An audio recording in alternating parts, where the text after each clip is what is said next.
It's my love for my grandmother. Morning, everybody. It's DJ NV, Charlamagne the Guy. We are the Breakfast Club. Let's get in some front page news.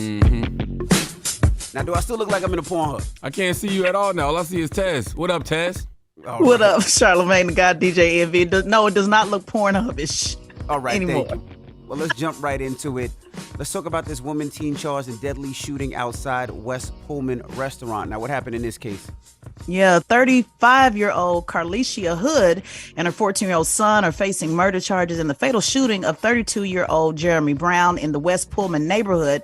And that neighborhood is located in the far south side of Chicago. Prosecutors say that Hood was in line getting food while her son waited inside their car. Both Hood and Brown were in line and they started to argue. A lot of you guys may have seen this on social media because of a big topic of discussion over the weekend. Hood started texting and pointing to her son while a witness was laughing and encouraging Brown. The son arrived at the doorway as the argument turned into a fight, with Brown punching Hood in the head 3 times. That's when the teen pulled out a firearm and shot the victim in the back. Let's listen to the quick exchange between the two, and then I want to give you guys some more information, and then we'll discuss. Get your food! Who? Get in the car? Who? Nay. Get your food!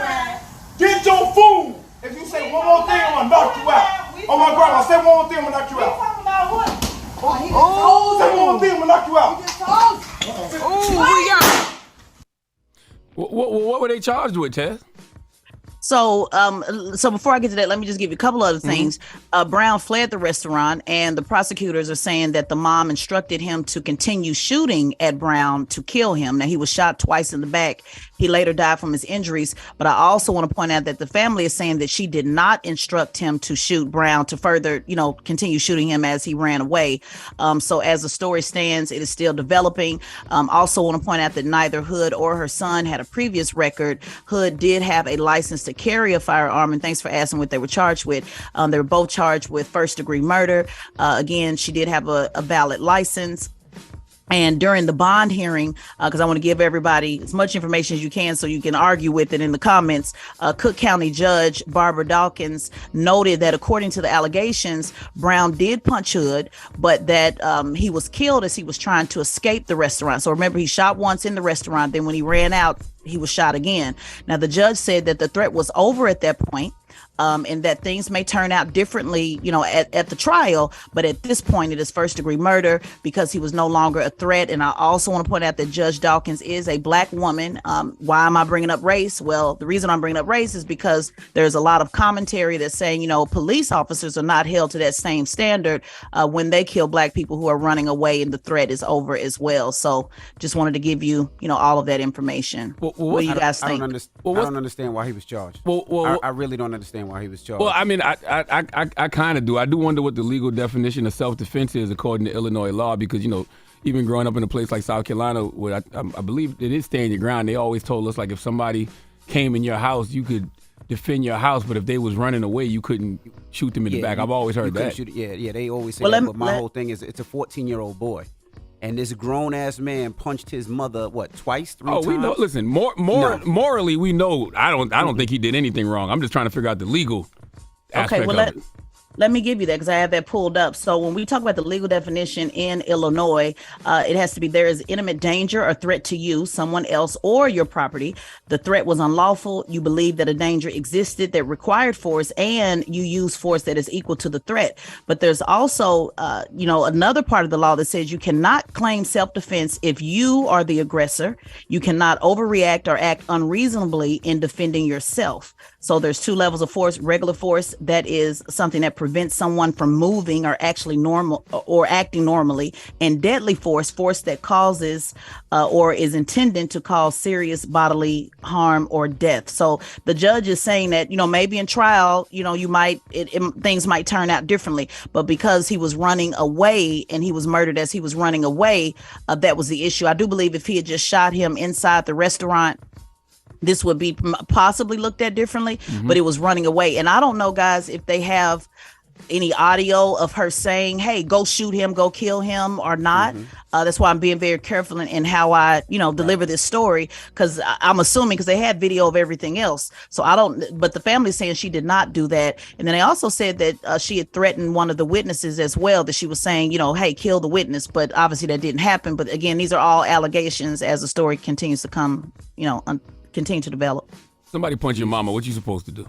Absolutely. You know what I'm saying? Like, but then you're a 14-year-old boy. It's not like you're a grown-ass man. Yeah, You know what I mean? that's Somebody punch your mom in the face and then they start running. You're just firing. That's right. A grown-ass man punching your mom in the face? Nah, he's a 14-year-old So do you boy. believe that she should be in jail and No. the son should not be in jail? Or what do you guys, because she definitely got charged with delinquency of a minor. I don't believe either one of them should be in jail, especially if the gun was, legal. But I do understand the aspect of the law where, he was running away. But I think once he goes to trial, I think he'll beat that. Unless the mom kept saying, keep shooting and kill him. If the mom kept saying, keep shooting and kill him, then that's a different scenario. But all he did was protect his mom. Now, do you think that that other people should have intervened? Just quick question before we close out, because that was also a discussion saying that other people should have said, hey, sis, leave it alone, or could that have saved this tragedy from happening? I always think people should intervene when they see a man beating on a woman in public. You know what I'm saying? Even if you see a man, raising his voice towards a woman in public, like, depending on the situation, because I don't know if they're not a couple, clearly, but if you see like a strange man yelling at a woman and the woman looks like she's in duress, somebody should be like, hey man, y'all relax. Take that somewhere else. Or bro, take that somewhere else. I always think that. But not even, hey, sis, leave it alone. I mean, all she was doing, they were just having they were arguing back and forth. He was saying something, she was saying something, and But he did threaten her though. He couldn't return his words, so he was like, if you keep talking, I'm gonna punch you. And that's when somebody should have been like, yo, bro, hey, chill. Cool out, relax. And I totally agree with the other side of the argument, just telling you what people are saying in the comments, was saying, why should people risk their lives and get involved in something and not make it home? Because there were men that were there that literally ran, away from the scene. All right. Well, that is front page news. Tez, we'll talk to you in a couple of minutes. Absolutely. All right. Get it off your chest. 800-585-1051. If you need to vent, phone lines are wide open again. 800-585-1051. Tell us how your weekend was. It's the Breakfast Club. Good morning. Hello. Who's this? This is Red. Red, what up? Get it off your chest, bro. Yes, sir. We have a breakdown in the society. That's why the young man had to defend his mom. All those fellas in there, they should have stood up for our woman. I agree, my brother. Listen, man, I can see both sides. I definitely think that they should have stood up. But then I could also them saying, look, man, I don't know what this dude got on him. Let me mind my business. Yeah, I can see both sides. I get it. But, well, I'm in law enforcement, so I can understand that. But like I said, the young boy shot the man twice, right? And people say, well, why'd he shoot him twice? How do we know that man wasn't running to his car to get his firearm? Exactly. You know what I mean? Exactly. Once he punched my mom 2-3 times in the face, whoever he punched my mom's, everything's off the table at that point. Hey, let me ask you a question, my brother. You say you in law enforcement. Is there like I know how they got like crimes of passion? Is there something like that in regards to family? Like you hit my mom or my grandma or my child, somebody, you know what I mean? And I flip out? Well, I can only speak from a personal standpoint on that. If you put your hands on my mother at 14, I'm going all out. And I really don't care about the consequences. Legally, he can't be really held responsible except for the fact that he shot him twice. Now, what if they found a firearm in that guy's car? You know what I mean? Because we don't know what that guy was like. Oh, he was running. He shouldn't have punched my mom. It's a whole bunch of what ifs, but South Carolina doesn't have a stand your ground like Charlamagne was telling you. But I believe that incident happened in Illinois. It did. It's a size and weight thing when you go to court. The man could have been 6'2", 6'5", 400 pounds, and his mom's could have been only 5'8" and 135 pounds. So it's going to be a whole lot of factors that play how to get charged and stuff. South Carolina does have a type of stand your ground law, though. It says South Carolina, which removes the duty to retreat before using deadly force in self-defense when a person is not engaged in unlawful activity. That's weak. I don't even know what that means. I just was always told you can't shoot nobody in the back if they no come if they're in your house and you pull your gun on them and they try to flee, you can't shoot them in the back. That's what I was always taught. Even if they got your jewelry, even if they stole something, you can't shoot them in the back. Tez has her hand up. What up, Tez? I just wanted to tap in just to answer your question. You asked about crime of passion. So I looked it up in Illinois. It must be a form of conduct by the victim or another person that will cause a reasonable person to become inflamed with passion and cause him to act from a moment of passion rather than reason. So wouldn't that count in this situation? 14 years old? Could. You hit my mama? It could.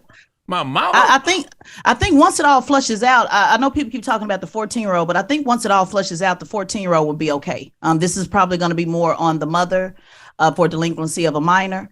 I don't know if she'll be charged, if the murder, how that'll flush out with her. But once they go to trial, we're all just guessing and discussing. But I think the 14-year-old will ultimately be okay. But to you guys' point, should he be in jail right now? I would say, probably not, is what most people think. Just let him go to court and see what happens. Morning, everybody. It's DJ NV, Charlamagne the Guy. We are the Breakfast Club. Now let's get in some front page news. Teslin Figaro is back. What up, Tez? What's going on, DJ Envy? Charlamagne the God. Peace, Tez. Mm-hmm. Now let's get right into it. Let's talk about this man accused of cutting limbs off puppies. What the hell? Yeah, this is wild. 44-year-old Justin Belton is charged with 4 counts of animal cruelty for mutilating live puppies in Baytown, Texas. Now, he was supposed to appear in court last week, but he didn't because, according to prosecutors, the court couldn't find him a defense attorney willing to take on the case after reading the allegations that were so egregious. Now, after abusing the puppies, he went to the animal hospital. He kept changing the story over and over, so they arrested him at the animal hospital. I did some additional research on this just to share some facts as I started digging into it. And what I found out is the animal cruelty makes up about 28% of all violent crimes, and dogs are the most abused. Top 5 states with animal cruelty is Texas, Delaware, Colorado, Virginia, and Tennessee. So I thought this was just a really interesting story, how, no defense attorney was willing to take the case, but yet you can find, defense attorneys that eagerly take cases about human life. So I wanted to, see, I have a dog, by the way. So I just wanted to see, what you guys think about, the value of a dog's life versus human life. And, what is it about, animals that people say, I don't even want to be a part of this at all, but would take, a murderer who murdered a child or, did something really, really bad to a human being. What are your thoughts on that? Oh, there's somebody from Peter right now got their hand in the air dying to answer this question. But, is it the same notion? Animal life be sometimes it seems like animal life is valued more than human life, but is it the same? Should it be looked at the same? I don't know. I'm scared to answer because Peter may come get me. I don't know. I just think it's interesting.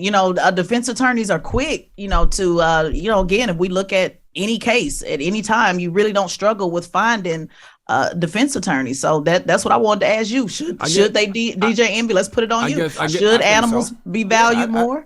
I think so. I think you're a sick individual if you kill an animal for no reason. If you're just going out here and snapping dogs and cats' neck. Yes, it should be the same. I have a dog, and I do know in Jersey they take those laws seriously when it comes to animals, and they will lock you up in a minute, even if you don't contain your animal well enough. So yes, when it comes to people killing animals for no reason, now if it's self-defense, then we can have a conversation. But if you just cutting off dogs' limbs and snapping animals' necks for no apparent reason, you're a sick individual. What if it's for food? Because my question is, what's the difference between dogs and other animals? For example, the chickens, the turkeys, the cows. Is it okay to kill animals that we eat? Because they get mutilated too. I used to have to chase chickens with my grandma and catch them chickens and grab them by the neck and then throw them around our head like Petey Pablo whipping his T-shirt. You know what I mean? So what's the difference? Is it just based off the animals we eat? Is it okay to kill them and mutilate them? I really think if it's for food source to live, I think that's different. But if you're just killing it for recreation, but then that's a problem too, because sometimes people go out and they shoot bears and they shoot deers for recreation. Mm-hmm. What if I like eating puppy? What if you take the puppy home to eat it? You're just a sick individual. I don't think. So you're not okay. So listen, Peter and people that don't eat meat will say you're a sick individual because you do that to other animals. So what's the difference between the puppies and the chickens and the turkeys and the cows? And what's the difference? Because you don't. There is no difference according to Peter. That's all I'm asking. You don't have a deer as a pet. Says who? But a crocodile as a pet. But man, the deer ain't bothering nobody. The crocodile ain't bothering nobody. If I go out in the backyard and shoot a deer and then bring it in the house and bake it, you know what I mean? Nobody got a problem with that. But if I do this, what if I do that to a stray dog? Nope, nobody eats puppy. None of y'all are still explaining to me what's the difference. But first, they do say people eat puppy though, just as a point of clarity. There are, dogs is a delicacy in some places. Yeah, it is. It's a delicacy in some places. Jesus Christ. I don't know the answer to this. I really You said don't. what? I don't know the answer to this then. That's my point. I just want to know what's the difference. And yes, the dog meat trade is most widespread in China, South Korea, the Philippines, Thailand, Vietnam, Cambodia. They say it's well organized with high numbers of dogs being stolen or taken from the streets, transported over long distances, and brutally slaughtered. That's right. So yes, in some places, dog is a delicacy. That's just nasty. That's disgusting. On to the next. Hey, they say dog meat is also consumed for ritual and cultural purposes in approximately 20 African countries. So Africans eat a little bit of puppy too. That's what I'm saying. It's going like so we can't say that. Like I just don't know what the difference is between dogs and other animals. I would just like to know what people think is the difference.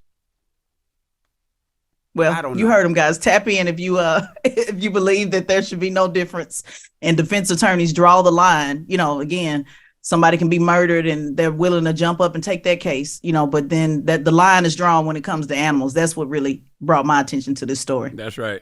Jesus. Shall we move on? Yes. Let's talk about low test scores now. Let's talk U.S. education a little bit. Talk to us now.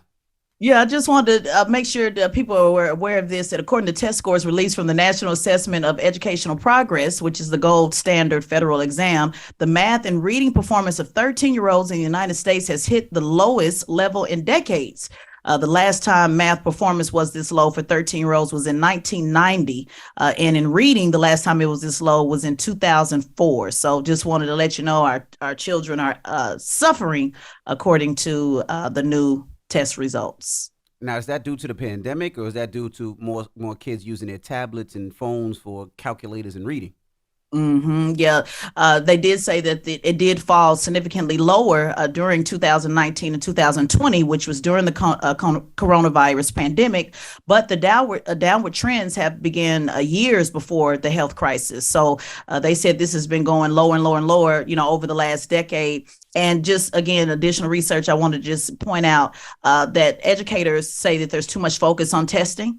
They point out that the content of the exams in many cases have little overlap on the material that's actually taught in the classroom. And then there's also other questions on students of color and how they perform on standardized testing. And, there's research with that. So one, Envy, I agree with you. The education system has obviously, we need a lot of help in that area, but then there's also the separate discussion on should testing be the measure to determine where our children are. No, it shouldn't be. Because all of us can have a bad day taking a test. Yep. That is facts too. All right. Yep. Well, that is front page news. Thank you, Teslin Figaro. That's right. And make sure you subscribe to Teslin Figaro's podcast, the Straight Shot No Chaser podcast on the Black Effect iHeartRadio podcast network, and follow Tez at Teslin Figaro on all social media platforms. All right. Now, when we come back, let's talk the BET Awards. Did you watch them last night? What did you think? 800-585-1051. There was a lot to talk about. I enjoyed enjoyed a tribute to the 50th anniversary of hip hop, which was all through the show. Something that I thought was amazing was Offset and Quavo back on stage together performing. I thought that was amazing. Loved it. It Was the Busta Rhymes tribute. There was a lot going on. Let's talk about it. What did you think? It's The Breakfast Club. Good morning. Wake that ass up early in the morning. The Breakfast Club.